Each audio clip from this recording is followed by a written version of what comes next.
Howdy, folks. Welcome to another day in the Milky Way, and it's Friday. And tonight I've got a returning guest that I have been excited about this one, and it's Queen of Quartz. How you doing tonight, Karen? Oh, I'm just exceptionally well today, Brian. How are you?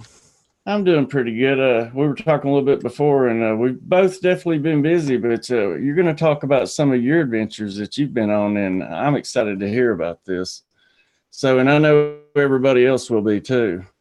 And then Okay. we're going to kind of get into a vast array of things and talk about the Die Foundation. And we're going to do kind of an intro into it because there's a lot of information there. So we'll start out.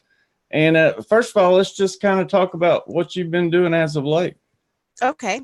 Well, first of all, I usually start with a crystal story. So we're going to start about a crystal story. All right. And if you want, Brian, you can show the 2 or 3 pictures that I sent you, because this happened just a couple days ago. If you want at any To be time. honest with you, I don't know. I don't have them on my computer here because every time I show pictures and Oh. things like it drags the stream down. That's why I was asking if you wanted to Oh. show them. Oh, I see. And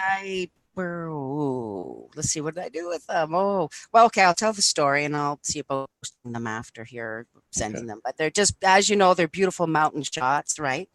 Yep. And they're up right near the glacier at the top of the world and at the mountain. And as far as we can go up, the road just opened the other day. And when you go up the road, it's really hairy and hairpins, and there's snow banks, about 20 feet tall, but not quite, but they're really tall on either side. But so what happened was Wednesday, I went to the post office to mail 4 or 5 parcels to people of crystals, as usual. You went to my post office, and on the way there, my friend and I, who's also a miner and lives here in the mountains, we decided we were going to go all the way up to the top today and eat up there and spend the day up there. So when I was going in to mail my crystals, I had a thought in my head, oh, wouldn't it be awesome if I got a box of crystals from home? Because when I get short on stock here, my mom mails me 10-pound boxes of crystals from my stock because they're mostly still east. So of course, as soon as I get in the post office, I knew Patty, the mail lady, and here, I have some crystals, Patty. She says, oh, Karen, she says, you got a box. I said, and she says to me, oh, but it's so heavy, I can't pick it up. She says, you have to come to the back and pick it up yourself to take it out, because she's just small. She's like, I can't pick it up even. But I'm so excited. So it's always a good day when you get a 10-pound box or 20-pound box. I got a box of crystals today, and I'll share them here in a little while. Yeah, so Brian showed me. They're awesome. Wait till you see everybody. And a gift too. It's always good to get gifts. Yep. So that was great. So then, of course, I had my big box of crystals, and I'm on the way up to the mountain. So I put them on my lap because I'm not driving, and on the way up, I'm opening the box. I'm gleefully opening up my crystals and pulling out all these beautiful amethyst phantoms and clusters and all these really nice crystals. And I thought, oh, this is great.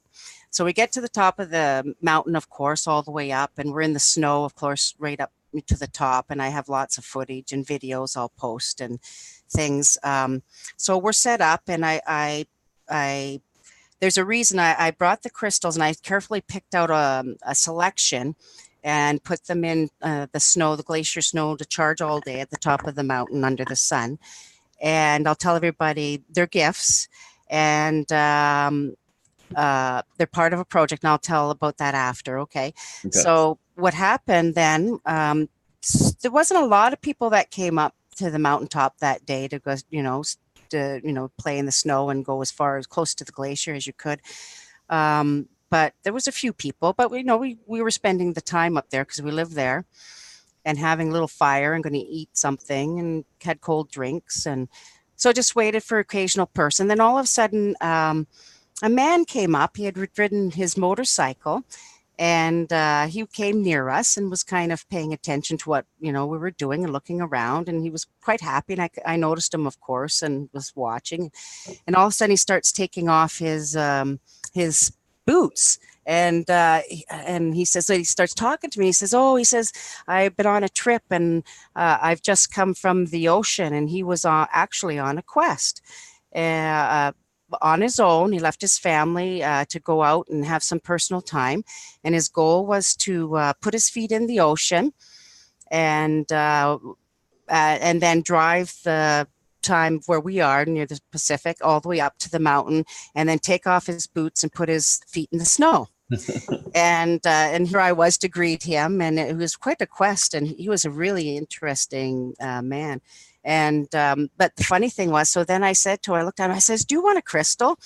And he looked at me right away. And he said, "Oh my God." He says, "I've been looking." And he says, "Oh my, yes, yes." He was right into them, Brian, of course. And he was like us and everybody else. And the funny thing was, he come over to me right away, and he puts his hand in his pocket, and he pulls out a pebble, stone special that he had picked up from the beach to signify that part of his trip at the ocean for that half. And there was that special pebble.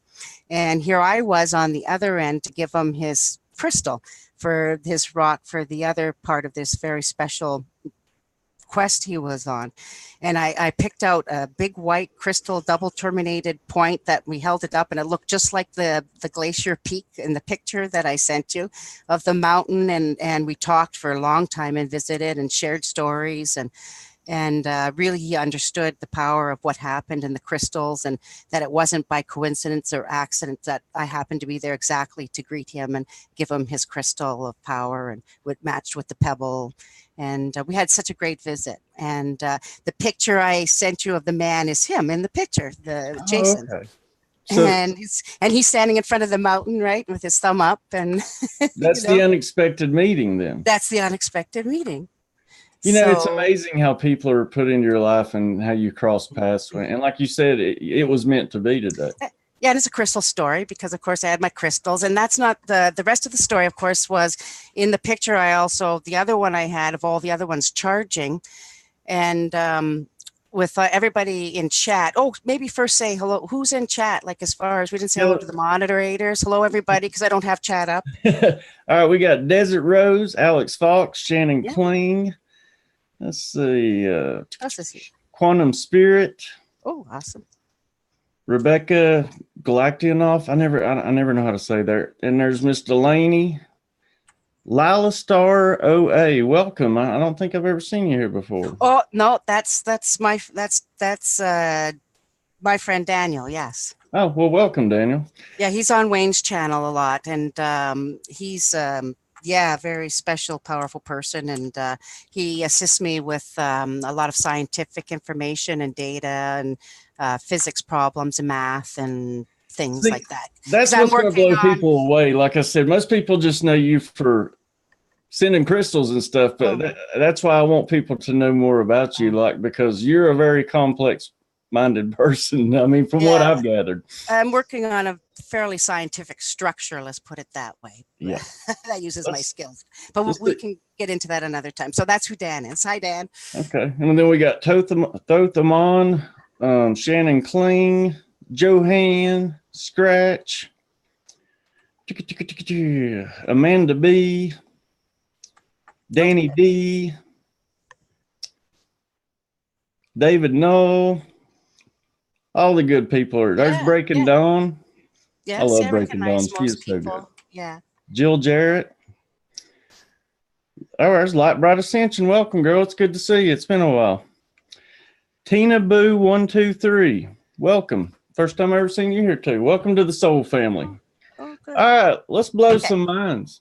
Okay, so we'll finish the crystal thing off. So of course, the crystals that we're charging on the mountain, we're working on that future project with Wayne and I about the group connecting, the meditation, and the group will probably end up trying to astral travel together in the future as the end result as a group, and and connect everybody through the crystals, and they're going to be all charged to a specific frequency, which will help the connection. So these crystals are part of that group. And for everybody in chat, the moderators, I know who you are. And if you don't, just email me, because these ones specifically are going out to everyone in chat today, like tonight, that are part of that same group, like whoever's there, you know who you are, everybody there, whoever wants them. And just go to my website later and email me, and then I'll get your address and be able to send you one of the crystals that we're charging on the top of the mountain from that group. That's part of that. Oh, those other same groups. And let me just say from everybody and from me, thank you because I mean, it's not cheap to send out all these crystals, and for you to take the time and the funds to do it, like you're truly doing awesome spiritual work. Oh, thank you, Brian. Thank you. But I do get help. A lot of people pay for the shipping now, so that it at least covers the shipping. But if they can't even that, then other people put in money or pay the shipping, and so either way, it doesn't matter, type of thing, So, but for this special project, like you say, the crystals need to be gifts, not purchased for certain things that you do, So, okay, so now we can get into everything else if you want. Yeah, bring it. Just however you want to go. You want to do the Daiho Foundation? Well, yeah, like I said, that's really been piquing my curiosity. And like I said, I did the live stream about the micronova because truly, to me, that checks all the boxes. But like you were saying before the show, really to get into the meat of the matter, we kind of need to start in the beginning as far as, the multiple dimensions or holographic universe, whatever you want to call it. So that is more, I'm still a student in action. So you are the teacher. And trust me, Brian, I'm a student myself because we all are. Recently watched the videos myself. But I just might say a little bit about my background and maybe why I maybe can connect the dots a bit better. Yes, or especially with Douglas Voigt's work and the Diehold, is because and keep in mind, whatever I talk about here or present as far as the Diehold Foundation, it is his work, and I'm just trying to decipher it and explain it as best I can with my understanding and background, so that we can all get a better concept of it. And so that, keep in mind, it is his work. And I have a lot of experience that backs up his work in the same areas, which is very good, direct experience. And keep in mind that the Diehold Foundation, what it is it's an informational theory of existence. And that's the whole body of the whole work, okay? Okay. And it's based on our whole existence here being based on a holographic existence within a Diehold program or computerized system, and that is based on an informational system of existence, and that we are holographic, and then everything that he proves along that way. And within that whole array of idea, when he was researching the program and the computer program, which within the code, he discovered the secret as far as what you're talking about, as far as the clock cycle of the sun, right. And which has a definite cyclic value, and it's very mathematical and very scientific, and he's basically found it and found the calculations and found how it all fits together, and basically how it all works. So yeah, it makes sense though that everything being a program, and like I said, used to, I never bought into this theory, but the more that I've looked into it, like, it's the only thing that makes sense to me. But it makes sense that if you want to call it a program, that it would run in cycles. Oh, of course, everything runs in cycles and patterns. And I was going to say, the reason why, with like anybody else, and why we're gathered here and all wondering, we've all been searching for the same thing. We all kind of have ideas and tendrils, and we get downloads, and we get, aha moments of realization. And like I said, I think I guess a reason why I can relate and understand a bit is my background is a computer programmer analyst, and I've been a programmer since 1979. So that should say enough. So meaning I've been before the personal computer. I started on mainframes. I started in assembler language, DOS, up through Windows. I was around with the creation of the internets, fiber optics, communication systems. I rolled everything out to everything you see. And I did that working within the government, okay? And so, and within the country that I lived, the government is the one that had all the money. So Still is. So just based on that, and all the many multi-million-dollar projects I've been involved in and in charge of, as you know, through the whole Y2K and the complexity of that, I was a top manager, and I oversaw a team of programmers, top programmers, and we looked at over 2,400, well, 2,400 applications we looked at and had to, Wow. anyways. So that's my background, and why I can look at Douglas Voigt's work as a programmer and see where he's coming from as being a program system, because I came to the same realization with my research as far as the holographic universe and that whole work backed with that. Now, the other part why I can relate to Doug Voigt's work and where you get the physical evidence of these catastrophic events that go within the cyclical events is all the geologic catastrophic events that we are well aware of, right? And that his work explains those events as well. And the reason I can relate to that, and we'll talk about that in detail, is, as everybody knows, is that I've been a hard rock miner for over 30 years, which basically means I'm a geologist and studied all geology. I've been in the field for thousands and thousands of hours. And have studied catastrophic geology for many years. I have collected hundreds of pounds of catastrophic quartz, is what I call it.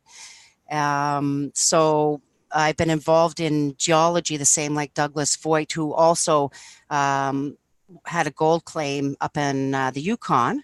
And I also had my own gold claim in BC, in British Columbia, and had claims.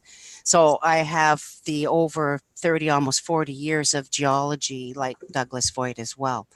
So I can relate to that aspect. The other part of it with my career, which is very interesting, that also backs a little bit more than Douglas, because he's not quite on scope with part of it, because I don't quite agree with some of his nuclear fusion part of his thing, but it's close, is because with some of my research and development with the government, it was involved with the electric universe theory and with Birkeland currents, and had to do with that whole and Velikovsky. So I've been involved with the electric universe and aware of that in some programming and research I had to do, which was back in the early 90s is when I started doing that. And so I've been an actual patron of the electric universe and their site for probably over 10 years. So you've led a busy, busy life. So that's kind of my professional background, where I can kind of relate and understand what Douglas Voigt is presenting. Mm-hmm. And if we want to take the time, like you said, and go through his work, it's very complex because there's, like you talked about, there's the whole aspect of his theory about the holographic universe part, and just about being in the Diehold or the informational system and data, how that works, the multi-dimensional universes we'll cover. The concept of time and how his concept of time and how that fits in, and we'll just cover that quick and people understand that. So that's that whole part of it. But then what he found out about your micronova burst that you're so interested in is that he discovered that 12,068 year mathematical cycle that was captured within the geologic records, which I know it is as well as a geologist. And where he found the evidence, as you know, within the glass tektites or the moon beads that they brought back from the moon, as well as them finding them at different layers within our geologic time and taking samples and core samples of all of the different events. As well, when you look at the different areas, and YouTube, everybody's aware that they're talking about all of our ancient structures all have that timeline of that 12,000 years of that catastrophic event, right? There's Göbekli Tepe, and they're all the 12,000 years of when after, before that most evidence is lost, right, of civilization. So, people are already aware of that 12,000 year time cycle, right, as far as the physical geologic evidence of that, right? Yeah, and there's no coincidence that all of these different civilizations talk about, you know, and have history recorded about these cycles as well. That's not, like I said, there's no coincidence there. No, of course not. So that kind of all fits in with Doug Voigt's mathematical and his scientific evidence, because he pins it right down to the clock cycle being the ever, being always that 12,068 years, right, when the sun does its micronova burst, right? Yep. And Isn't that called at the same, the sorry, beads, isn't that called glassing? sorry. The beads that they found on the Yes. moon, and it's called glassing. Okay, that's what I Yeah. thought. Yeah. And they usually, come in round, or they come in that like a dumbbell shape, that's because of the speed and the velocity from which they're spinning as they're traveling. And that causes the material to go to both ends and causes that shape. It's because of the velocity they're traveling as they're going through before they hit. And that's why they're that shape, right? Okay. Yeah. So, yeah. So we can get into that. So there's the whole geologic aspect of Diehole's work. I'm just wondering, I guess that's the main parts, I guess, and the end, because then he actually goes through the complexity and the science of the whole Torah and the thing with Moses and the Torah and all of that, which is very complex too. So that's kind of another part of it as well. Yeah, I don't think I actually seen those videos. Like I said, he's got so much work, I'm still trying to get through it. Yeah, that's kind of the four areas, which they're kind of all important and tied together. And the reason why he goes into the Torah and all of that part of it, it ties into all of the, like you say, the ancient texts and all of their accounts, and ties in all of kind of that as well, I suppose. Oh, So, okay. yeah. So, let's see, what should we talk about now? That was just the over thing, the overview of what we could cover, I suppose. Well, I mean, you was talking about maybe starting off as far as the multi-dimensions. Oh, yeah. I wonder if I can share my screen here. Just a second. Yeah, if you've ever used Google Hangouts, it's basically the same setup. No, I'm clicking away here just to see, because there we go. Because you have to have the diagram sort of. There, can you see that? Yep. Oh, look at that. I could have shown maybe the pictures if I found my mountain ones. Oh, well. So we can start. And it actually, I would like it too, Brian, if people, instead of me talking, if people had questions, would be, really good at any point, even with what I just covered, instead of me rambling it, it's good if people have questions too. And then I can respond to questions probably easier sometimes than, because I'm kind of doing this on last minute on the spot, sort of a little bit. I think if we're going to do future ones, I'd probably put together more diagrams and charts or things that are more important. Like if there's a mathematical formula of importance to explain, I should show it. It's hard to describe something if we don't have a picture of it for people, because there's going to be a time like Planck's constant math formula is quite obvious. And when you see it and describe the mathematical of it, you'll understand why everybody says the same thing about how important frequency or vibration is with music and anything, and we're all vibration, we're all frequency. Well, within Planck's constant, which is on this page, the mathematical formula, you'll see that you use all of those actual in the mathematical formula in Planck's constant theory, which is known as Planck-Einstein's constant mathematical formula. So they actually use, speed of light, wavelength, frequency, and, Planck's constant in the formula. So if we had it up, we could talk about that better in the future. Okay, so let's talk about this. Any questions so far, though, maybe? Not so far. Come on, people, get involved. Like I said, if you got, well, here we go.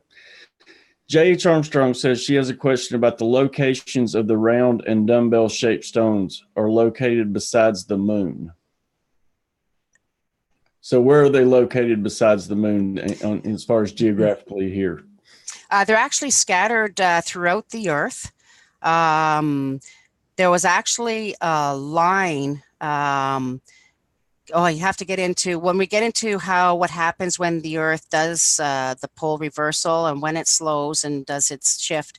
But the line, there's some in Texas area, believe it or not. As far as they're not just dumbbells. Keep in mind, they're also can be round. They're different shapes, but they are the same thing. Like I said, so you can find them in Texas, but Australia and Indonesia and all that part of the world, they got the major blast of the micronova burst. When it first comes off and gets hit with all of that, it was more on that side of the world, actually. So, yeah, it's kind of hit the top of Texas, came across Africa and went in a swath and hit Indonesia, across in Australia. So do you see an upcoming pole shift? I mean, are the signs there? I mean, to me, I say yes. Oh, yes, of course. I've been watching the pole shift since the early 90s, I guess. Yeah, and watching that. That's when it was first flagged to the group of people that I worked with and what I was doing at the time and the research and the party that I belonged to. Yeah. I wonder, we're at that 23.5-degree angle, and that's just perfect for us to have the 4 seasons. I wonder after the pole shift if we will come back to that 23.5-degree angle. And the only reason we have that is where, supposedly what was the planet that hit us and created our moon? I can't remember. It starts with an A, though. Oh, I'm not sure about that kind of about a planet hitting us and creating the moon. I'm not sure about that, but yeah, and about the degree. Each of the planets have a different degree. Some are the same, and some are different as far as the planets within our little solar system here. We do have some that are the degree. Now, keep in mind with the shift, it's a magnetic shift, right? Yes. So yeah. Yeah. So, and as far as that degree, I'm not sure because some people say that the Earth is going to tilt and it is going to change. So I'm not quite sure, and I don't think Douglas Voigt even mentions anything about that part of it. I'm not sure. I don't It was remember. Tiamat is what the name of the planet was. That. Oh, yeah. Yeah. No, I've heard that theory before, but I mean, there's so many theories about our moon. And the existence of the moon and what it is and how the oddness of it, and I find there's lots of odd things about it. So I mean, I can't really comment on the moon. And the moon's doing a lot of crazy things now, like there's been a lot of moon quakes and disruptions on the moon's surface. So I guess I don't know if maybe that's a part that goes along with the solar minimum or from the cosmic radiation. I don't know, but the moon's, well, all the planets are affected by the changes. Yeah, so the moon is no different. So I mean, look at all the extremeness going on the Earth as well. So I don't think the moon would be any different, right? So I'm sure it's feeling lots of changes as far as Your friend Lila Starr says Earth's inclination stays the same before and after a pole shift. Sorry, what? Says that the Earth stays the same as far as the inclination after a pole shift. Yeah, because it's just the magnetics flipping and not the actual. Okay, so let's. So if there was any other question, well, we can start with the Diehold as far as his theory about how multi dimensions work, and we'll just cover the first 4, I guess, and what he considers the 4 and how this chart works, basically. So. He's got an X and a Y axis, right, Brian? I don't think we're covered. And see where he has time at the end here on the X axis? Yep. And then he's got the Y. And then he's got the carrier wave, right? Which goes up, and you notice how it goes in a square at the top and comes down and then comes all the way back up. So if you notice, one full carrier wave goes around the top, cuts through the x-axis, and comes back up to the for one full cycle. And with that one full cycle, is what's called a Planck's time, I think, which is it's such a small amount of time. Like the mathematical formula is something like 5 point something times 10 to the 4 minus 44. It's so fast. We have no concept about how fast that is in scope, as far as, how quickly that happens. It's just so fast. We just have no concept. Because, for example, like most people know that anything that comes into our physical world, we see it because of light, right? It's here because of the light spectrum and what we have a visual capacity of seeing within ourselves. And within a spectral diagram, and if you look at them for the elements, I don't know if anybody has ever looked at the spectral diagrams and how that works for any kind of element or stones, where they got the graph, they show, and it shows the wavelengths and stuff. But the part that we can actually see is so minute as far as the whole scale up to Planck's constant.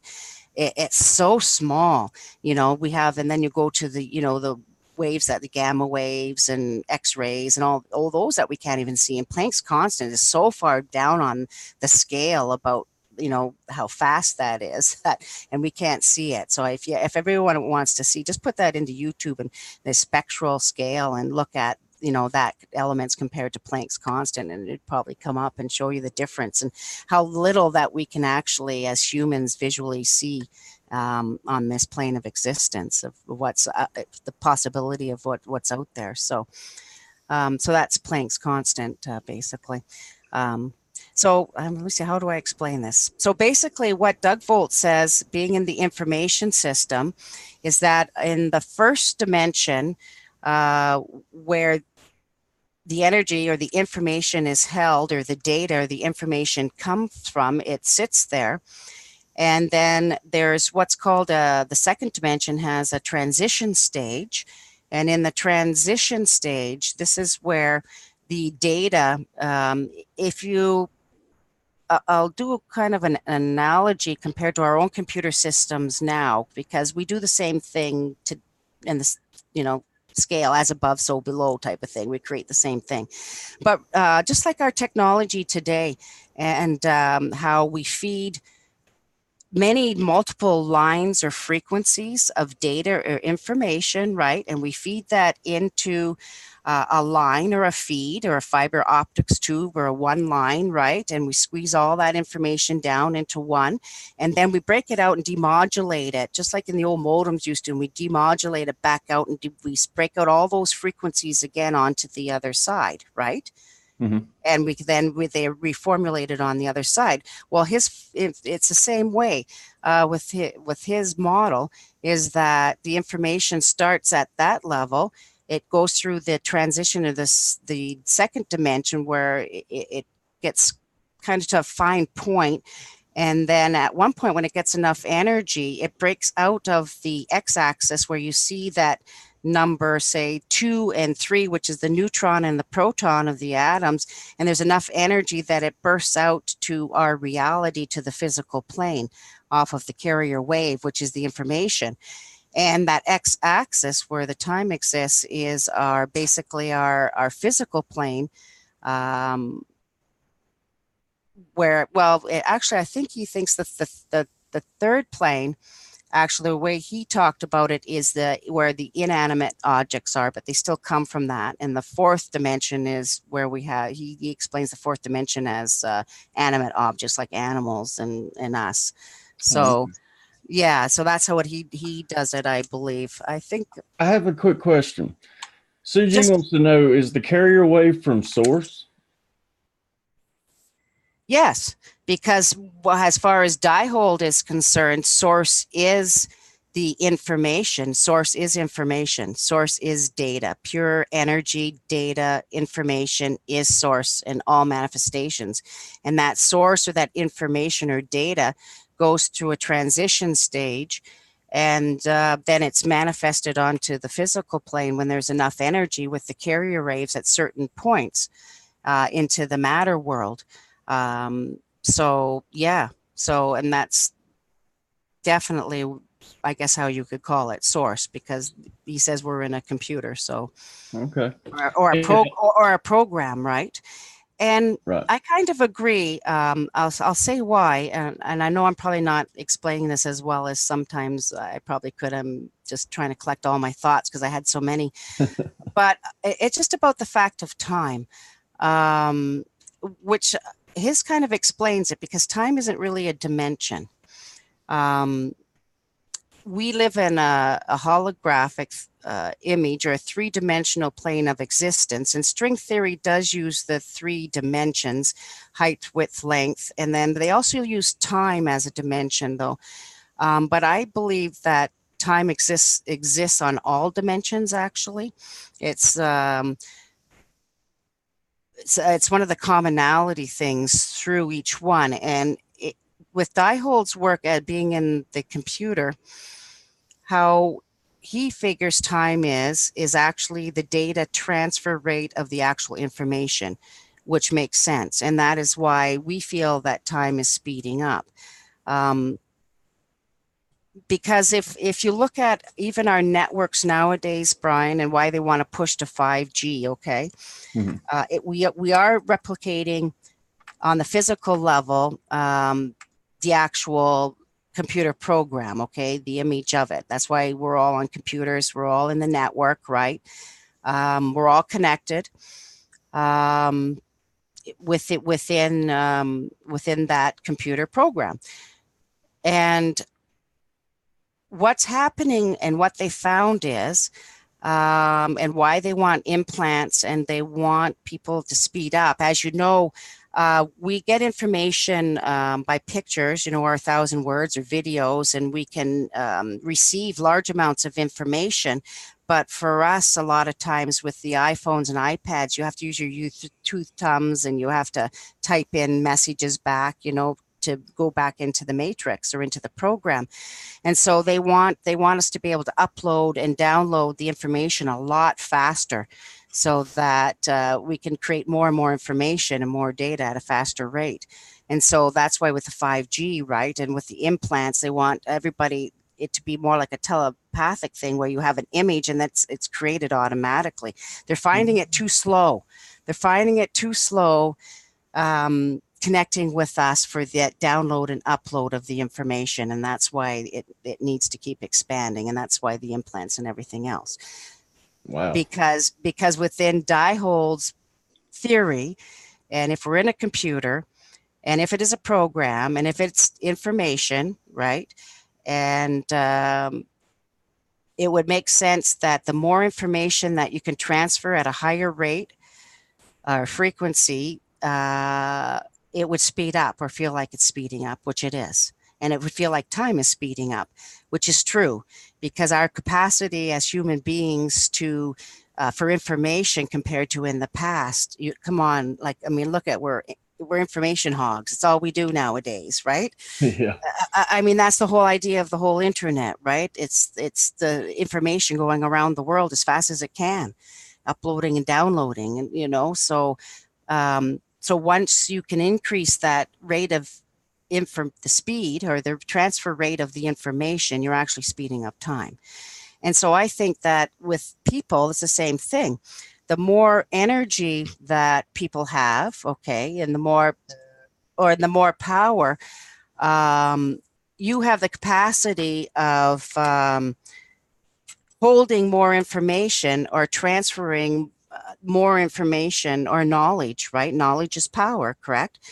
Absolutely. So if you yourself are more powerful, can hold more information or have the capacity to hold more information then and more energy, then I find that those people have the more energy you have, and I have to get into this after, but I found it connects with ability to lucid dream and astral travel and do other things within the information system once you understand how it works and the more energy that you have. So the other dimensions higher than that people like to go to, their capacity for energy is so great. Think about it that their time is different than us. The time still exists. They still have that time because it's just their capability of the transfer of information, right? So their time is just different. So each dimension would have a different capacity of time, or time would be represented differently in each dimension. Remember you asked about that, the time difference in each dimension? Yeah. So remember just before the show, and you wondered, well, what happens if on the astral plane, and they always hint at this as far as leaving our solar system, how time varies, right? When you're out so far outside, or say when you're in dream world, there is a difference in time of no time, right? Mm-hmm. Or if you shift in meditation, there's a time difference. If you're, like I said, astral travel, definitely there's a different time shift, right? So that's specifically, I think, to do with energy and matter, and how quick you can do the data transfer rate of information, I think, and hold information. Because it's just us being here, and our ability to actually see this world or any world is our capacity to hold that information. Wow.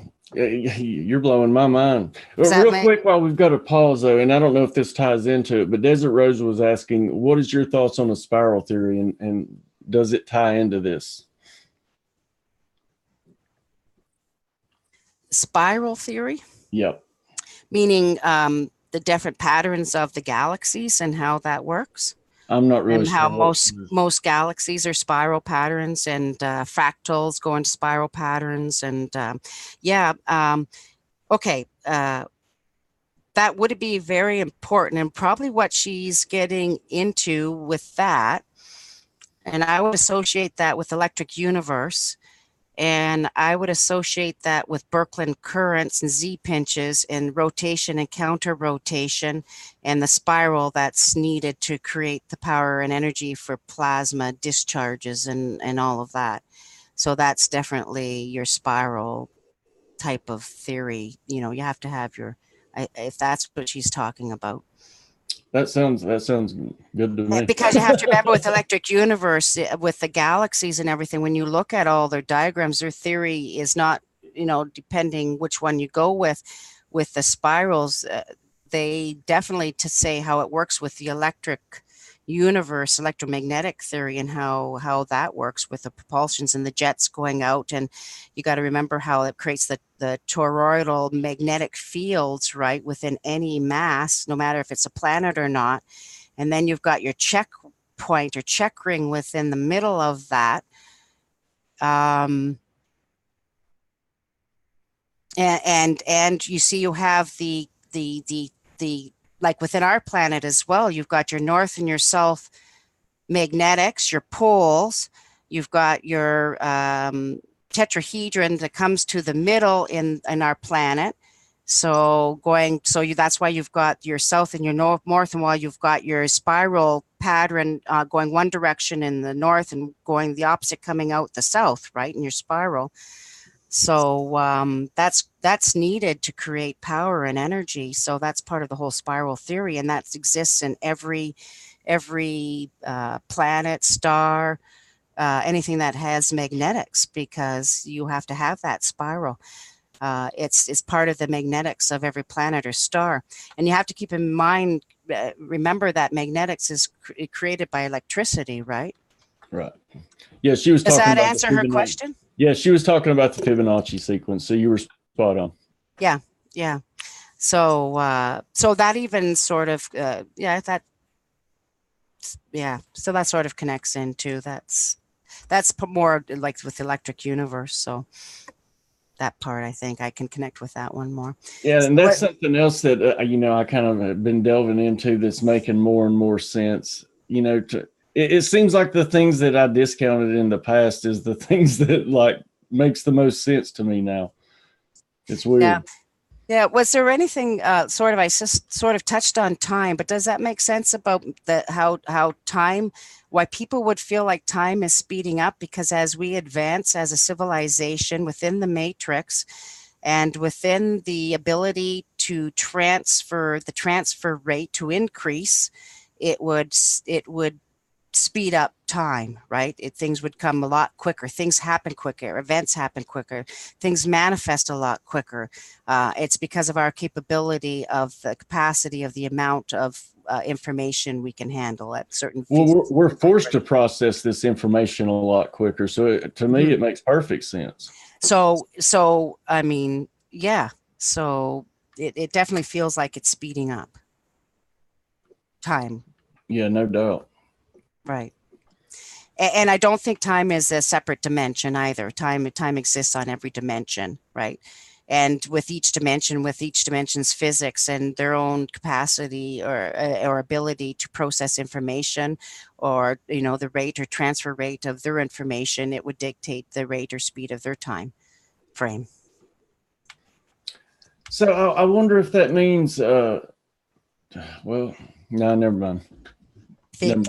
And remember, I'm like learning like everybody else. I'm just looking at Doug's work too, but I can connect a lot of his dots for myself, how things. I just wonder if that means that time has a different meaning in each person's reality.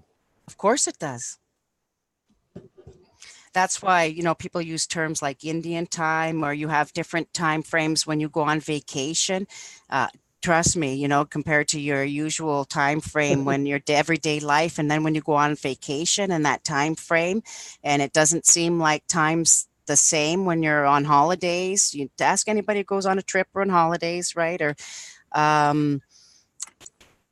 everybody's scope of reality and time is different, yeah.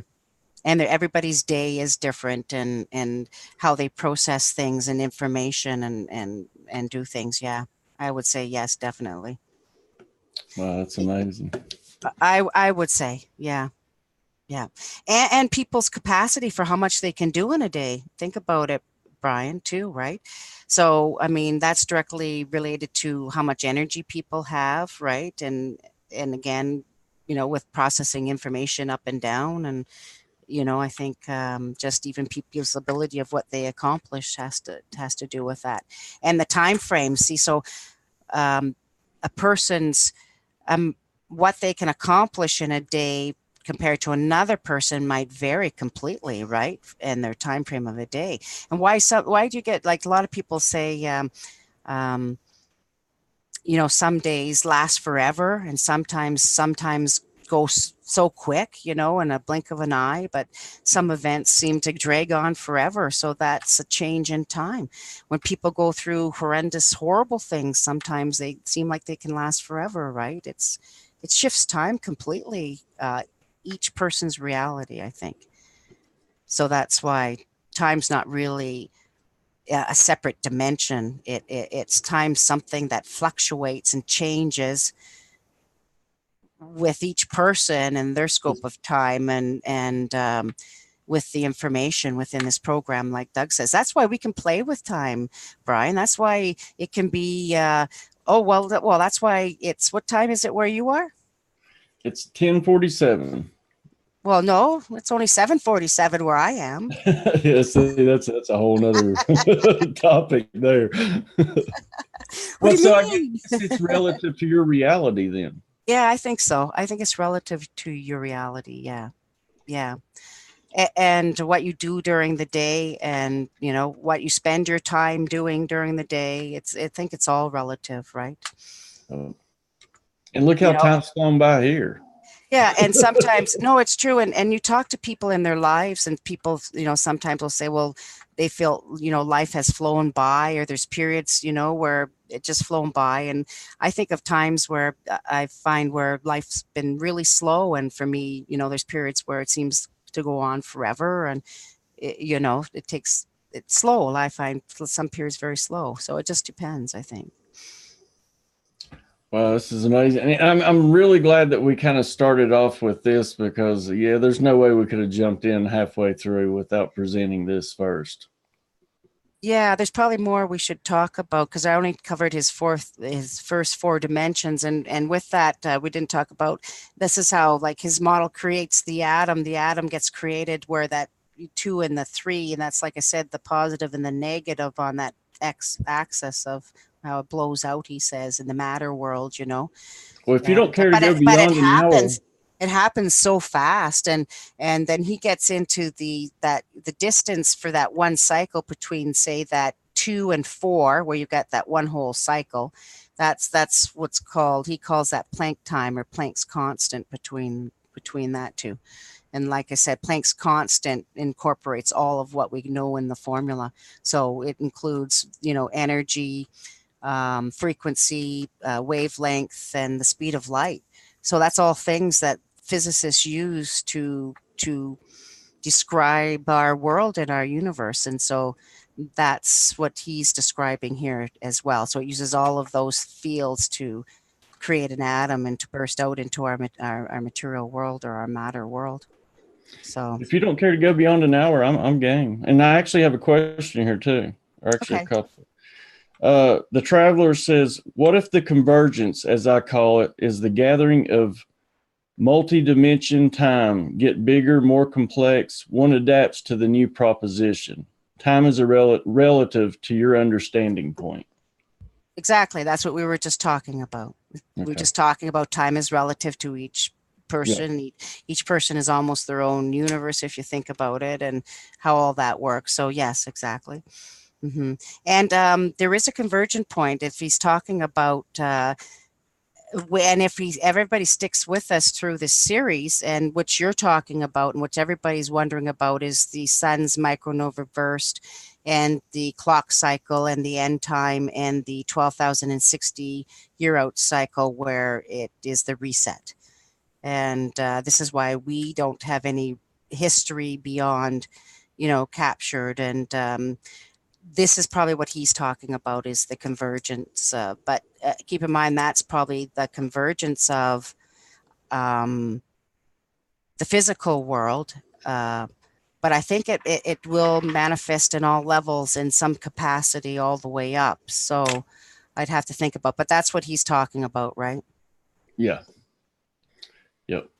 So yeah, if we stick to doing this and go right to the end, and if everybody wants to discuss it, and we can capture it a little bit more in depth, and I'll get some different charts and be more prepared or whatever. But as we get into it, we can go through the whole thing, and by the time we're done, we can discuss it, and everybody can ask questions, and we'll go through the whole model and why it's so important, why his stuff is very accurate.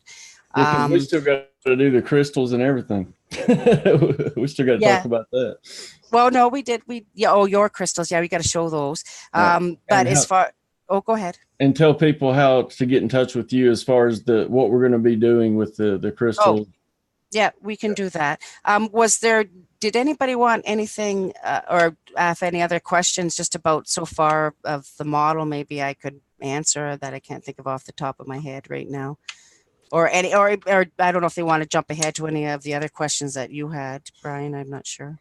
Brad McMurray, which is actually one of my old fraternity brothers, he says, I think maybe we can incarnate into any time in the past or future. What's your thoughts on that?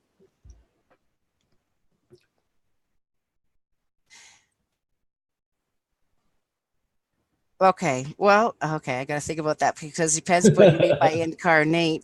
But yes, in a way, yes, because time doesn't exist like you think. So yes, if you understand the program and as far as and how it works, I think you can definitely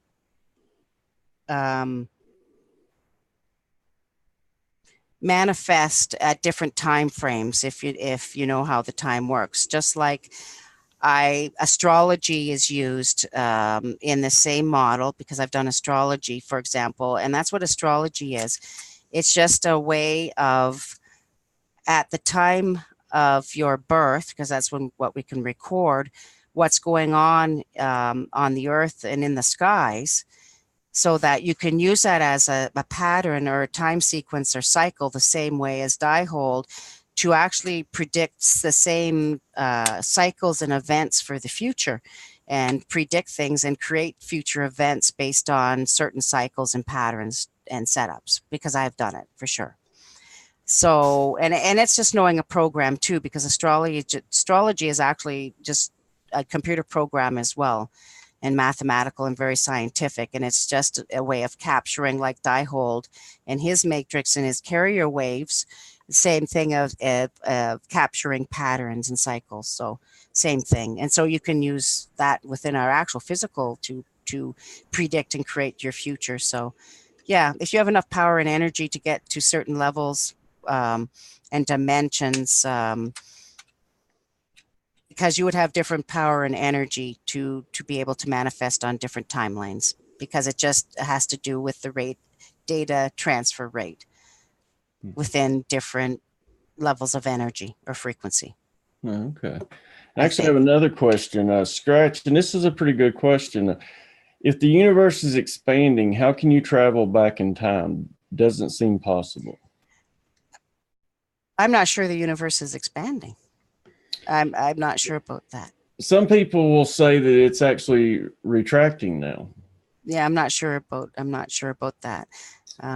Actually, so and yeah, so yeah, time travel is one of those things. Yeah, because you have to remember that there's quite a few different theories of our existence and the universe, and I know with mainstream media, especially, and with all of their theories with Hawking's and black holes and expanding universes and things. But I need everybody to, well, or you might want to like go into the electric universe and really research the scientifics and look into Wal Thornhill, watch Donald Scott, watch Stephen Carruthers about the mathematical impossibility of what they do. Because I find within the science, and a lot of times with mainstream media, is they don't it's not applied science, it's theoretical.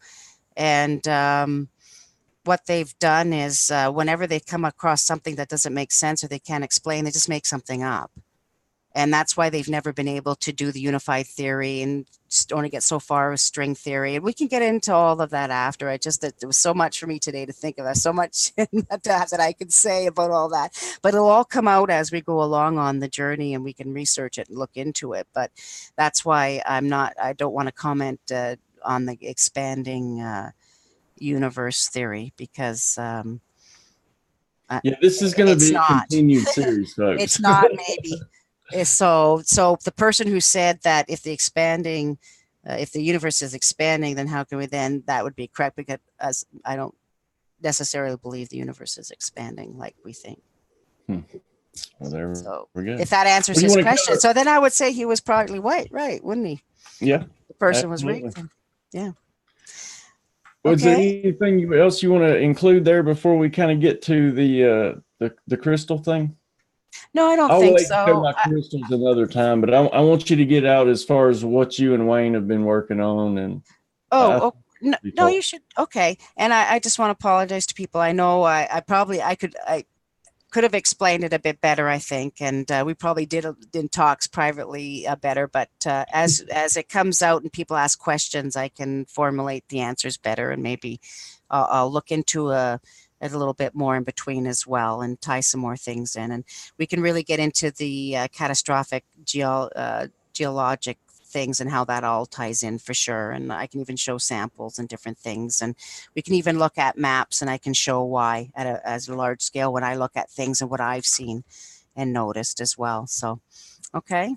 Sounds good. Yeah. Now, as far as the what we were working on, and I think everybody kind of knew that. Quit sharing screen real quick. Oh, quit share. Oh yeah, that's right. Okay, just a minute.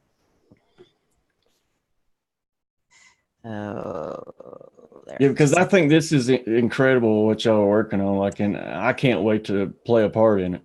Oh, well, we're sort of we've been working on it for quite a while, a little bit at a time. But I think most people know that we're going to try to do a large scale kind of start doing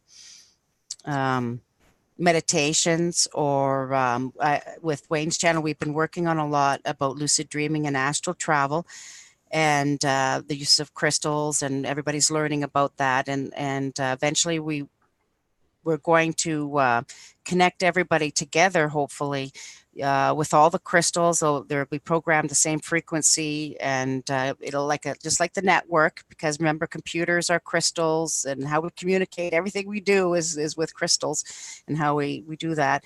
And so we're going to connect in with all the crystals, same vibration and frequencies, to do different things together. And this will sometimes we'll do healings or mass healings, make some real changes, and we'll work together as a group. So these crystals have been programmed, and they're being programmed, and they're part of the group that was on the mountain that I charged, and it's from the same pockets that I send to people, and everybody's been getting them. And you can use your own ones after, because when we finally do it, based on science, the crystals will be programmed to a certain frequency and wavelength and vibration, and there's also will be a master crystals programmed, and the master crystals will be given to our monitors in our group. So Brian and everybody that's monitors, the ones I send, they get master crystals, and I've already sent quite a few out, actually. So we're starting this whole connecting, so yeah, and trying to get everybody, to be around the same level of vibration or frequency, right? So, and the goal eventually will be, and I know it can be done because I've done it. I have been in groups that have done it before in the past.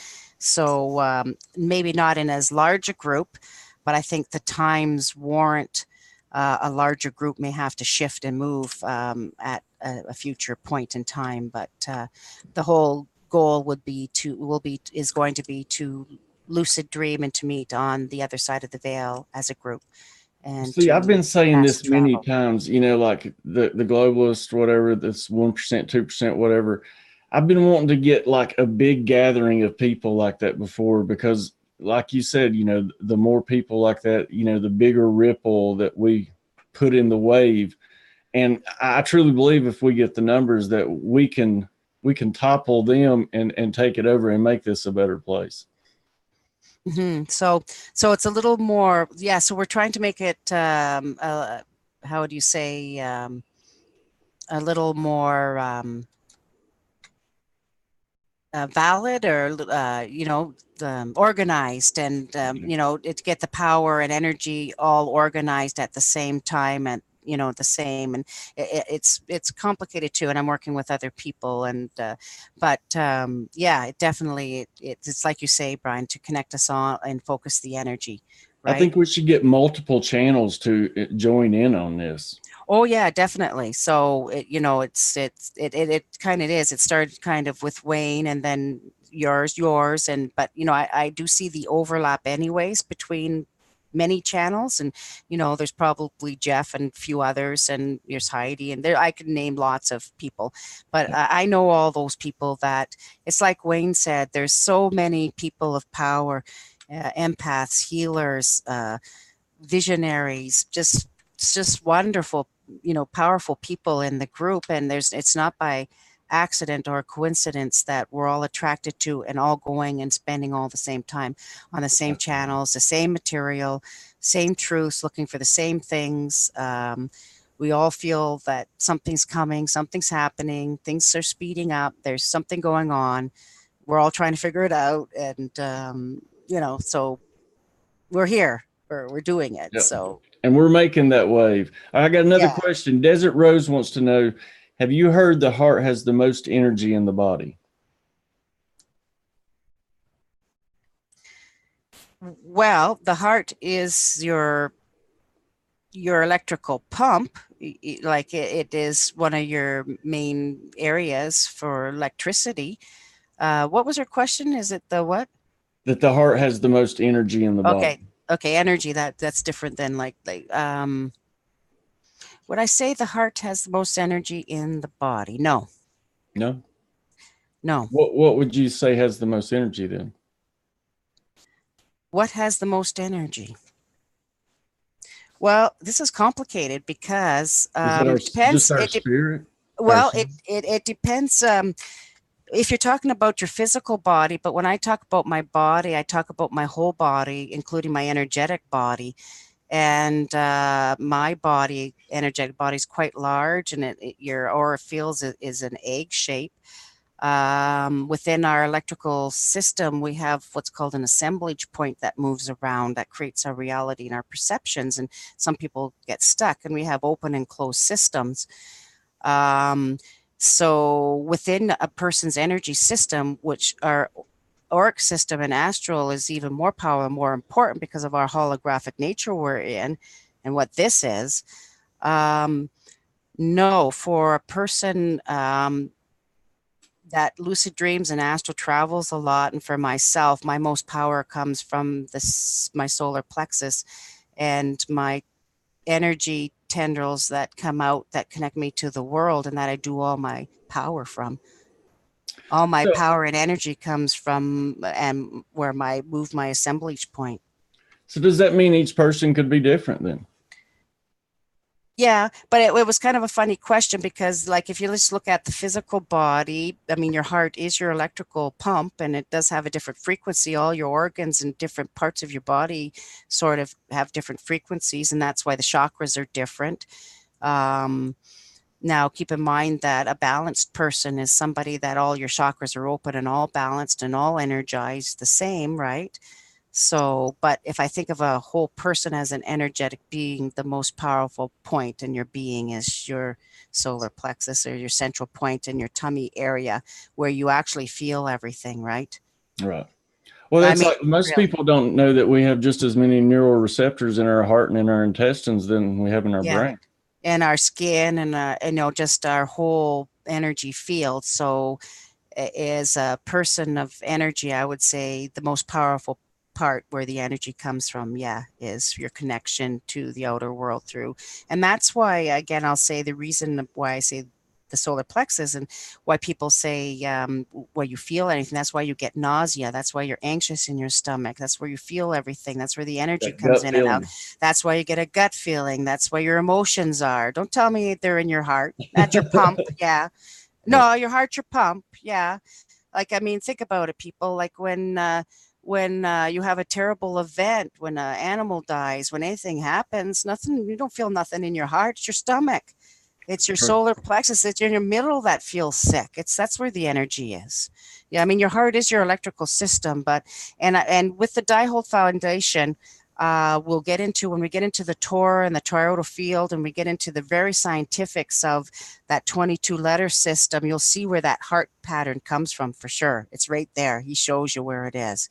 So, did I explain that? I mean, Yeah, energetic. I mean, absolutely. I am so glad that I got to bring this side of you out just to show people. Like I said, I've been so excited about this. Like I said, you don't just send crystals out to everybody like that. And I wanted people to see this. And I mean, yeah. the reviews in the chat's been spectacular. Oh, So, good.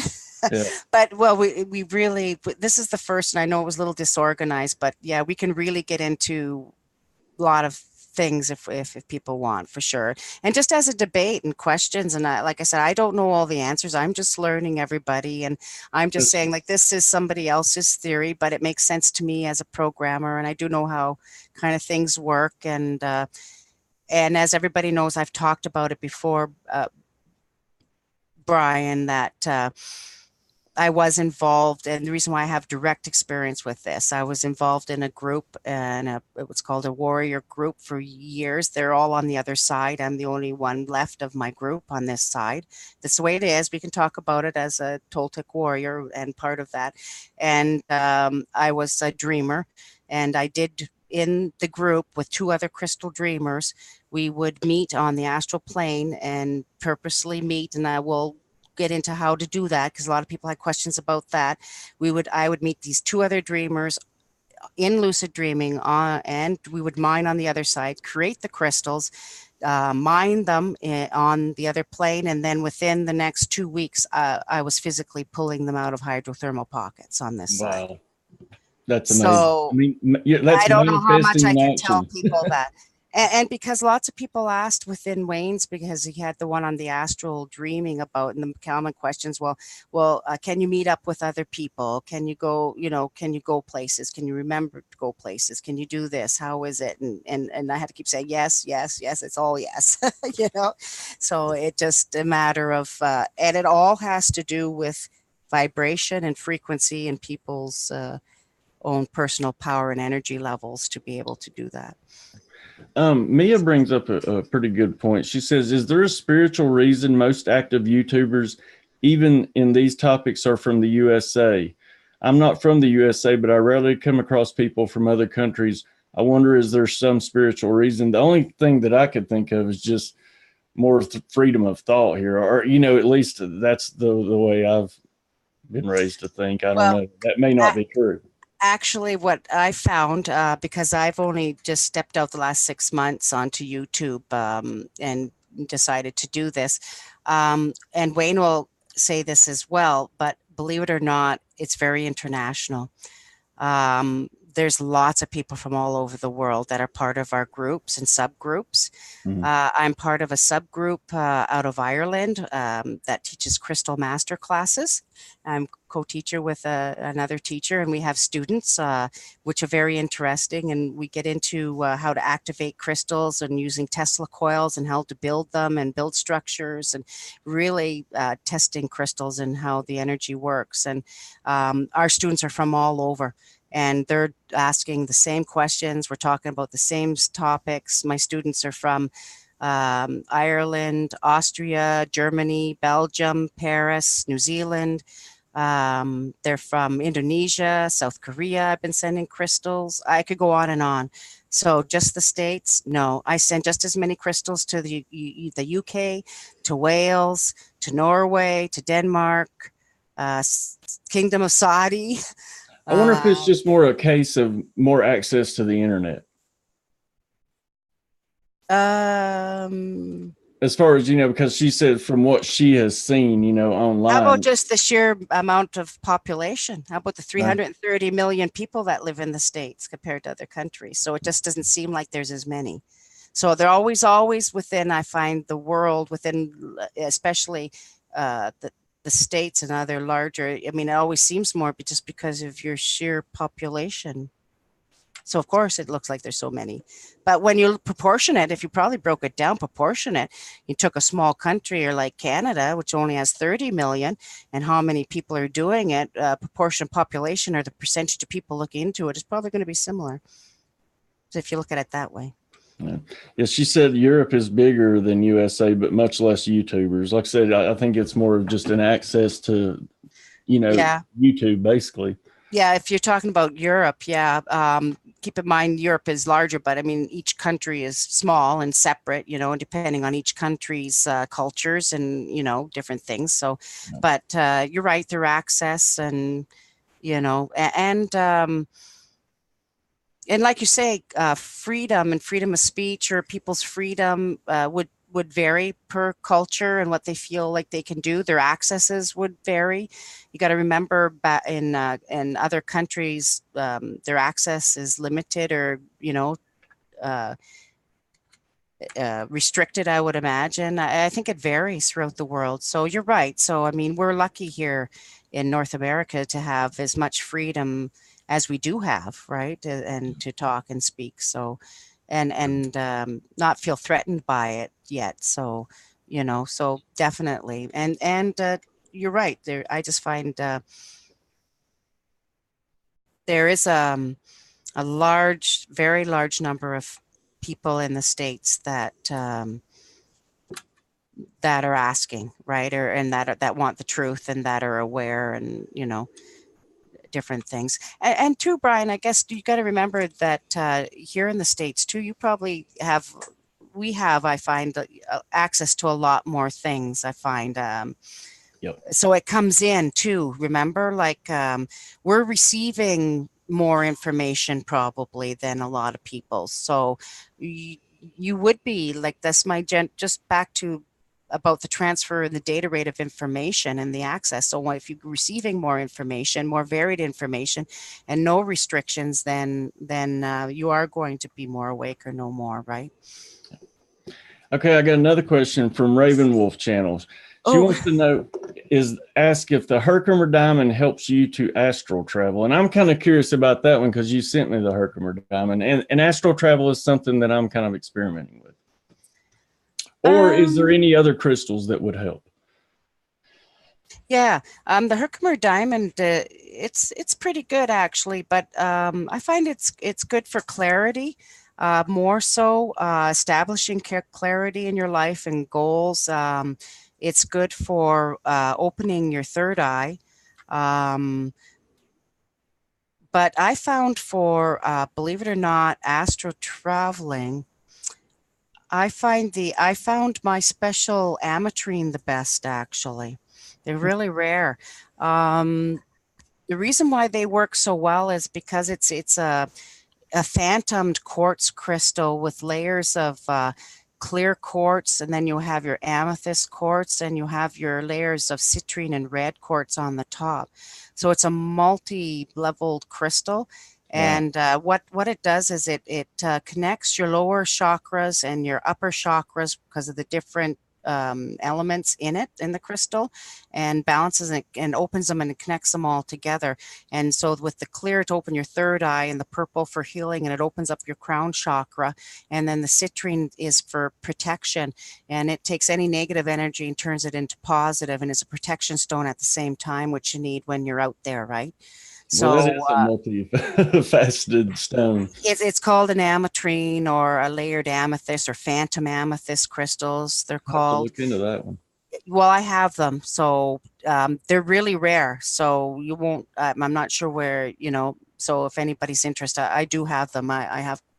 It's one of my main crystals that I did mine. Yeah, I may have to purchase one of those. Yeah. The other one that's really good all-around stone that's really unique that I have and I mined was something called Auralite 23, and it's supposed to be the most powerful crystal on the planet. Really? Yeah, and it's from Thunder Bay, Lake Superior, Canada, and they only discovered it, they said, in 2007 or something, the people that have the Cave of Wonders or whatever they called it up there, I guess, or whatever. But guess what? I mined up there in 1999 and 2000, and anyways, I mined this same stuff. But they call it Auralite because they had it tested, but we just called it layered amethyst, the phantom amethyst or whatever. So I have that as well. If people want to research it, my God, it is powerful. And the reason why it's called Auralite 23, just look it up. It has 23 different minerals contained all in that one crystal. Wow. Including layers of 23 again. 23. Yeah, no, I'm serious. And I do have some. And not only do I have the Auralite 23, I have star auralites and I have star amethyst. So talk about really powerful. So take those, the ametrine that I said how powerful, and the auralite, and then add a special what's called a star in it, which means during the formation, it ended up with along the C-axis and along the point. So then when you look at it at the top, it actually has a star pattern that was formed, and they're rare. And so I actually have what are called star. And so those ones would be good for astral travel, I would imagine. Okay. Well, they are.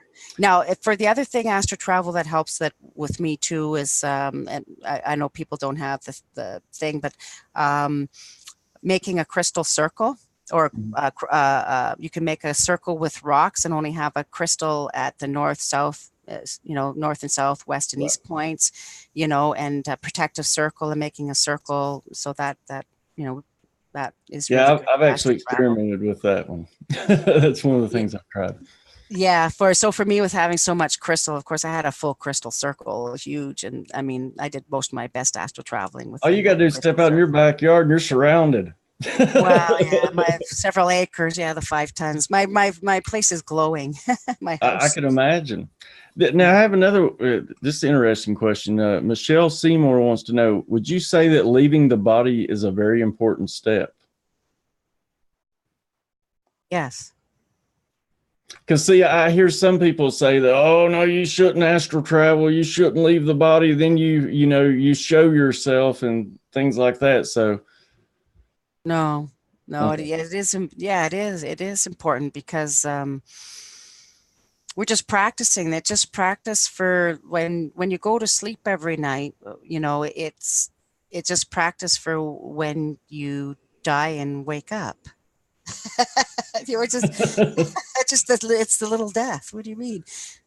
It's just practice. Well, I mean, don't and it all depends whether or not you want to reincarnate and keep waking up and not having remembrance, or whether you want to ascend and keep your full consciousness and awareness and go on to other dimensions and not be recycled.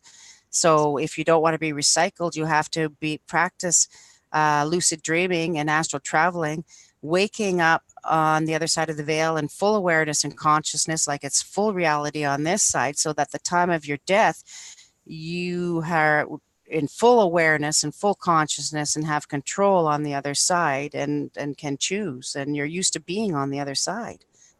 That's what Oh, astral travel is. You're used to traveling and being elsewhere and oh. out of your body, and just using your dream double, your energetic double. That's what it is, and you're getting familiar with being in that form, having full awareness and controlling and being able to travel. So I'm I not would say sure which yes. one she's pertaining to, but Robin Hill Wolf wants to know. So it's more powerful than the Super Seven crystal. I guess she's pertaining to the one you were talking about earlier. Yes. Yeah, because I don't know the Super Seven. Which seven elements does the Super Seven have? Oh yeah, that's true. So it's only seven elements, right?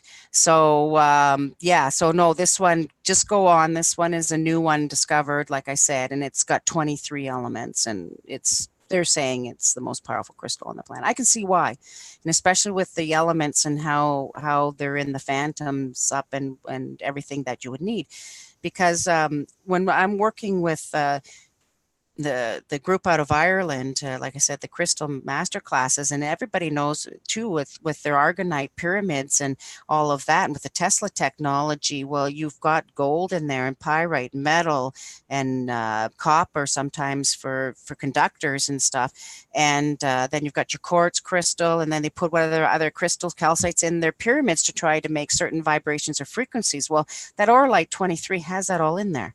It's all in the crystal automatically. You don't have to add anything or put resin in it or anything like that. So it's all contained in that one actual crystal. All of those elements, all 23, they're Yeah, all in there. and Sue G said Moldavite's good as well. And Desert Rose says, what about ruby zolite? Moldavite, Moldavite. Yeah, Yes. that's really rare. That's the green stuff, but that's only out of one place actually. That's really great stuff. That's really neat stuff. Do you know anything about ruby zolite? Yeah. Ruby. I don't know. I'd have to look that up. Is it with the Ruby line? Must be. Uh, I've never heard of it, to be honest with you. No, let me look it up quick and I'll tell you. It could be just a fancy name here. Let me go here. Let's check it up. Well, while you're looking at that, Desert Rose says my meteorite helps strong energy third eye. Wow. Well, supposedly, I mean, those meteors and meteorites that follow the Earth are full of energy. And they're worth oodles of money. Oh yeah, yeah, they're worth it a lot. I'm interested at it would be a third eye thing. Usually a heavy element is good for grounding, that's gone come to the earth, and usually like hematite and heavy metals and different things are good as a grounding type element. You might want to try something clearer and lighter maybe for the third eye. Oh, That, okay. that might be good. No, I'm just but it's true meteorites. I mean, they're if you have a piece or find one or whatever, they're just really valuable, really cool things. Something else, of course, that I did for years, 10 years, was I mined a lot of fossils too. And that's where I got into a lot of the layers and different things too. And the history, because I have fossils that date 450 to 500 million year old. I have a whole collection of those as well. I can't believe you have 2 tons of crystals. That just blows my No, mind. no, two. No, no, no, no, no. Well, Five. while we're talking about it, I do want to show one of these crystals that was sent to me Yeah, you today. go ahead. But Look at because this mess. I forgot what I'm supposed to be looking up. Thing something, is huge. something ruby. It's probably something along the ruby line. I don't know. Uh, what did she call it again? Which ruby zolite. Oh, ruby zolite. I'm just asking somebody downstairs who happens to maybe know really quick. It's probably along the ruby line. I'm not sure. Here's an interesting I question. wonder if it's man-made, this ruby zolite. That's a good point. It could be. Let me just see here. I'm gonna look it up really quick here. And now she's got me peaked. I'll maybe answer this one from Michelle Seymour. She Yeah. says, "Why are you the only one left of your dreams? Maybe because it's your reality." Oh, no, that's not it, No, but I'll tell you in a well then second. tell me, please. I don't know.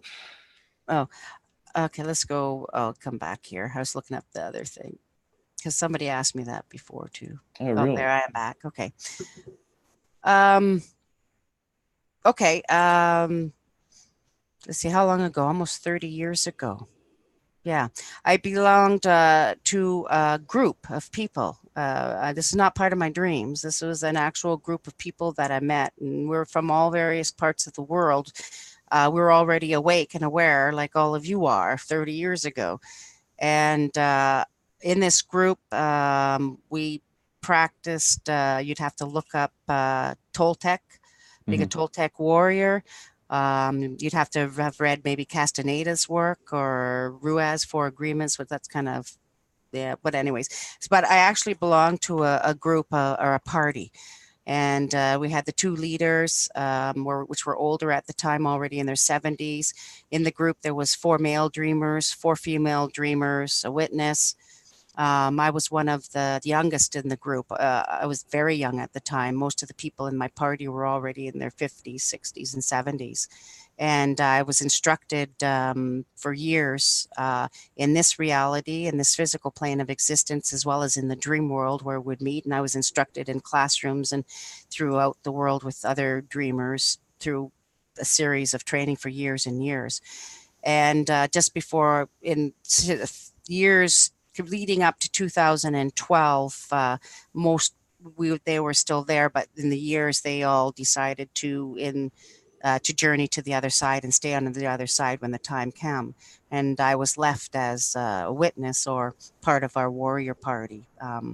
To continue and to create either another warrior party, but which I find interesting, Brian, and I can get into all my tales of power, which I talked of one when I was in the jungles and met up with one of my warrior party, a medicine man from the jungles and a Toltec from Central America who trained me and my group and my two crystal dreamer older men that did the dreaming crystal. As I'm saying, it's actually a group or party. And yeah, they're all on the other side, but it's important because if you know how this works in my lucid dreaming and traveling, we need them because they're my connection to the other side. And I can connect, and I still connect to the other side and go into schools and still meet and stuff. And so you have your connection on the other side then, which is a lot easier then, right? So Mhm. it was a true party.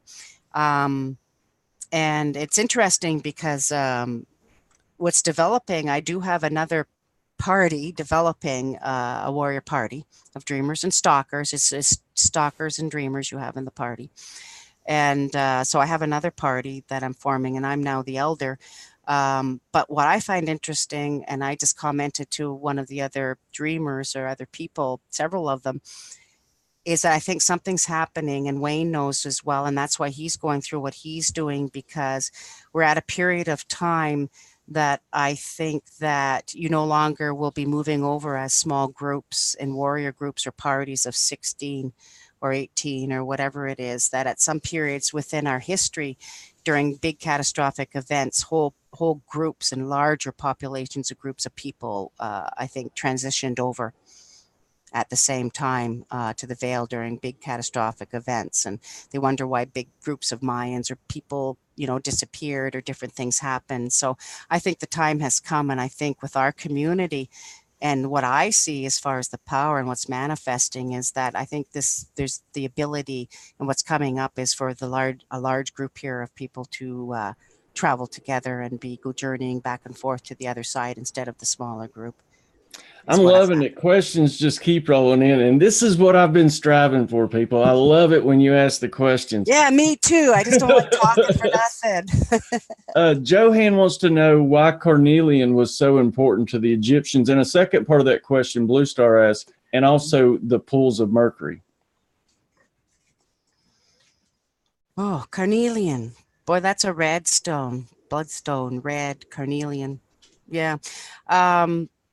The thing with crystals, a lot of different stones were important and powerful and used for different things. Okay, so the carnelian, when I think of the carnelian, I think of the root chakra.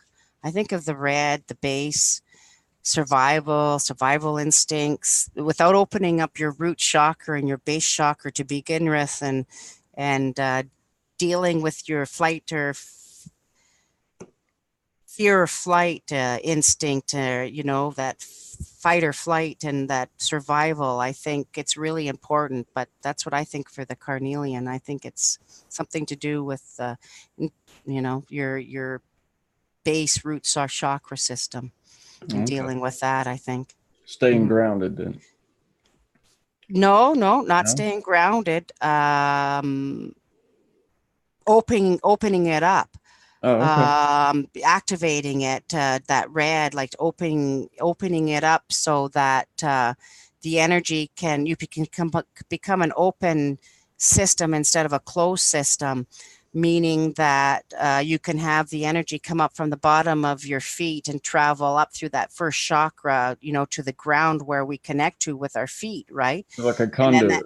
Yeah, like a conduit, and that's how it is. And that's why I recommend anybody that you can and you wonder about connecting, you need to walk as much as you can barefoot. You need to connect to the earth directly. You need to walk in nature and be in the forest as much as possible. Why do you think we have rubber soles on our shoes? To keep us from that grounding, to keep us away from that connection. Yeah, and you got to remember our whole earth is electricity, electrodynamic. We're electrical beings. We need the electricity. And what do they say? Well, you have rubber tires on your car, and if you go across a pylon, stay in your car. The rubber tires protect you. Well, it's a grounding thing. It's not connecting. That rubber is stopping that connection between. So, anyways, the carnelian, used on the bottom, that chakra. The root chakra, the red one, if you use it there to open it and picture that, that will open up that conduit, and you can let that energy flow straight from the earth up through, and hopefully then with that chakra being open, that's for people that's closed. Because you think of it, that chakra's closed, how are you going to get that energy from that lowest chakra, right, up to the next, to the yellow, to the orange, and on up, right?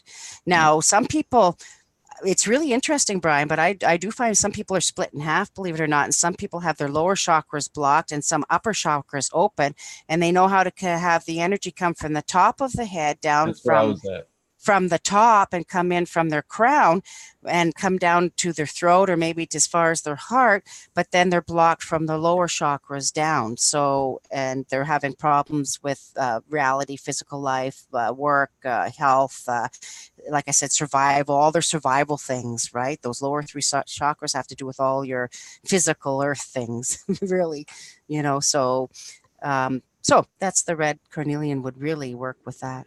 Well, now on to the next one. Raymond B. asks, I was told that ametrine, because of its duality, connection of both physical and spiritual realms, can help stress. I'm curious to her opinions. Yeah, I just covered the ametrine, right? It's a good all-around stone for multiple things. Actually, it's more than dual. The ametrine actually, well, the ones I have are triads, right? So, and very rare because mine are crystalline, and came out of a special claim we had up in Northern Ontario. So they have the layer of the clear and the layer of the amethyst, and then the layer of citrine or the red on the yellow to red on the top. Yeah. So it's a really good crystal for, what did she want it for? It was for duality, I think. Yeah. Yeah, you know what? Realms. Yeah, it's good for duality, even though it's a triad. Because like I said, it opens up the two halves of you from the lower chakras up to your third eye and your crown chakra. But for me, the crystals that really address duality, and if you want to practice and play with duality in your two halves and your yin yang, and bring those two sides to the middle where the power really is, have a clear crystal and a black crystal. So have a clear quartz or a smoky quartz, have a black tourmaline or a white, like, the two opposites like that, for the duality. Or I have crystals with clear with black phantoms, or but I find with most people to hold like a Herkimer and then maybe big smoky quartz like that black white, that's really works with duality, I find, for the person who was wondering. Trina wants to know how we can connect our solar plexus together. What does she mean? How to connect them together? What, with another person, or as a group? Yeah. Or does she? Okay. Does she mean because I mentioned the solar plexus as far as our tentacles, our energy tentacles that come out through the solar plexus and connect everything? Is that? That could be, yeah. And how does she mean in particular? Well, it's not just that as a group, because we energetically connect up our whole how do you say it, magnetic fields, like our whole electrical grid, our whole fields connect up automatically and will overlap. I'm not sure what she means, because those tentacles that I talk about are particular, like each person has them, and it's yours to the energy lines of the world in particular, and how you connect up to the energy. Now you can run along those energy lines to go to different places when you ask to travel, or to go with different people, and you do end up connecting up like your tentacle doesn't connect with others because you're connecting to the energy lines to locations. But how I can describe it, when you in lucid dreaming or astral traveling, when you get to the point of meeting up, you do connect, because what you end up feeling is a pull from behind it. It almost feels like when you're meeting up on the other side at first with the partner, when you're there, it's like somebody's grabbing your arm, and you're connecting arms, and they're pulling you. So somebody who has enough power and that's used to astral traveling, if I say worked on coming to connect with you, Brian, and I get your vibration frequency, and we're going to try to connect or astral travel, well I'll come in to see you, and I'll grab you, and it'll feel like I'm grabbing you or pulling you by your arm, or pulling you that way, but I'm actually connecting, like you say, like the girl says, with the solar plexus, and connecting beside each other, kind of, and pulling your energy with me. So you sort of do connect. It's sort of, it almost, she's sort of describing, reminds me sort of like of Avatar. Remember when they had the tentacles that connected up to the horse and all of that? Yeah. It is sort of like that. It is like that. Okay. Now, Aurora Rain wants to know about Andara. Andara. I'm not sure. What is that? What's Andorra? She'll have to elaborate on that a little bit. And then Ravenwolf wants to know about Tanzanite. It's her favorite gem. Oh, Tanzanite's very nice, actually. It only comes from one particular place, actually, in Tanzanite, of course, Africa, I think it is. A really nice stone, really rare. I like Alexandrite too, where it comes. It's a rare stone as well. So, yeah. Does she have any? I don't even have any. It's not one that I mine because I'm not in that area, but it's a really nice stone. Man, there's so many questions coming in right now. I have to get to the bottom. Okay. The next one is Blue Star 712 wants to know if you have any information about the crystal skulls. Lord, that would be pretty much a whole show, though, I would think. Yeah, might be. Yeah. And actually, I've got a show on the crystal skulls that I did with oh crap, I got her name on the tip of my tongue right now. She took a hiatus from YouTube for a little bit. I can't think of it right now. I'm going through these questions. Desert Rose wants to know, can you have too many crystals around you? I guess not in your case.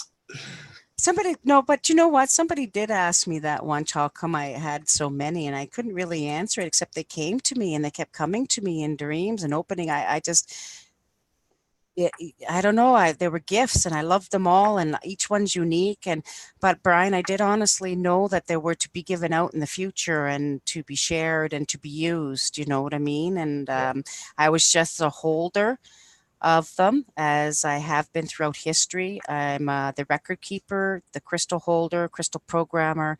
I have been here from ages to time during Atlantis, on and on. I have not changed from one life to the next life. I've done the same life after life after life, and it hasn't changed. Yeah, And it was that's Sherry why, Spears. I did the crystal cult skull. yeah, Sherry, yeah, because I know Sherry does the crystal skulls and Yeah, stuff. that's where I got Sanji back here. Yeah, yeah. So, yeah, yeah. So, definitely, yeah, the skulls, that's Hmm. the Robin way Hill to go. Summerworth wants to know, can a crystal change inside? What does she mean by change inside? Yes, they can. But it's, if I'm thinking the same thing as what she's asking as far as color, um, as far as heat, warmth, um, they can change color, yeah. And for example, she might be talking about, most people don't realize it, that you look at a clear crystal and they call them rainbow crystals or rainbow herkimers or different things. And they have, okay, you realize that that's just because there's a fracture inside and it's broken, and it's just the prism of showing the fracture in the crystal itself. That's the So Herkimer you sent me. yeah, so they're nice. I mean, a lot of Herkimers are, and I like them because of that. But like, sure, so if you say drop a crystal, all of a sudden you have a frac, then it changes inside in the color. Or like with heat, you take fluorite, for example. Fluorite comes in various colors, all kinds of colors, and you just heat it up and it changes colors, right? Yeah. And they explode with the heat. It's great. We used to put them on the wood stove all the time. All kinds of fluorite crystals. Heat up the wood stove and just watch them all pop and change colors for fun. And so crystals do, yeah, with heat. They change with heat, right? So is that what she means? Well, that's like even a prime example. We were talking about this one before the show. Hmm. That's dyed, actually. Yeah, that's a Oh, is it? dye. I thought you were Yeah. saying heat. Well, no, well, they do. A lot of some crystals they change by heat, but I just remember, yeah. Now most agates they dye, especially if they're the bright blue or purple or that really bright fluorescent looking type colors. They're dyed, right? So, yeah. So is that what they mean by change Yeah, color? I think so. Yep. Wow, this has been great. Like I usually Huh. go an hour, and we've almost went 2 hours, and Oh it's no, I think. flown by. Oh No, no. but I'm telling you, like I have absolutely loved this show, and I can't wait till we Oh, me get more too. into the Die Hold Foundation. Okay. All right. So, All yeah, right. So, but before we wrap it up, though, I do want you to tell people once again how to get in touch with you as far, the crystals and the oh moderate. yeah. Yeah, just go to my website, qofqhardrockminer.com. A lot of people have my, email or whatever, but yeah, that's my website, qofqhardrockminer.com. And you just contact me through there, and then you can see all my crystals and everything and that. But if you just email me, and of course I know who you are when you say, just part of Wayne or Mike or Brian's show, or actually I probably know most people, and then I'll know what to send you and what group of crystals to send, of course. And if you want to pay for the shipping, that's up to you. It helps only to cover the cost, especially there are people that can't, and then I kind of move that around, just for the shipping part of it. So Absolutely. yeah. It's amazing the work you do. And like I said, I'm so glad Oh, that you people got too, to see Brian. this It's other side of you. And I'm glad I got to know more. I mean, I knew kind of the gist of it, but like you've blown me away once again, and I can't wait to get deeper into the subject. Yeah, and collect our thoughts more, and we can really have some really good debates about it and talks, and get some other people that I know there's other people that, are real scientific and can comment on it too as well. And we could even get a couple people on, Brian, that can participate. It doesn't just have to be me, because I know a few people. So, if there's other people that have input that might, want to talk about it, and, too, there can be other people. So yeah, please. I mean, like I said, aspect. anybody you want to invite. I mean, like I said, or even anybody in chat that I don't know that, knows stuff and wants to contribute, or, too, we can, do it as a group, and, go through the material on, if you want to go through that stuff, for sure. Sounds good to me. Well, thank you so much for this. And like I said, whenever she has time, I'm going to be having her back. It's going to be a we're going to have multiple shows on this topic. So you're going to laugh, Brian. I was worried about what I was going to talk about for 2 hours. For an hour, for whatever. It's like, okay. No worries there. Yeah. And once again, thank you, folks, for asking questions. This is what I've been wanting. Yes, I want questions. Yes, yeah. The tougher, the better. And if I don't know the answer, I could be wrong, or maybe somebody can put some input, or I look it up, or so no. Yeah, we don't claim to know everything, especially myself. Nah, me neither. I try hard. But. Well, that's all we can do. And like I said, and that's the way we're going to get somewhere, is just keeping asking questions. Yeah, for sure. Well, I love you all, everybody. And thank you for listening to me, and have a good week. And until next time. Absolutely. Well, you stay right here with me real quick. Folks, tomorrow night, Trina and Rebel Rose was supposed to be coming on, but they both had some scheduling conflicts. So we're going to start that next week. So I'll be having Kent Nichols and Brian Lunsford, and maybe some other guests. We'll see. And then Sunday night, like I said, I rescheduled David Nolan. You don't want to miss that. He's got some awesome information. So until tomorrow night, be the frequency you want to receive. I love you all. Have a good night.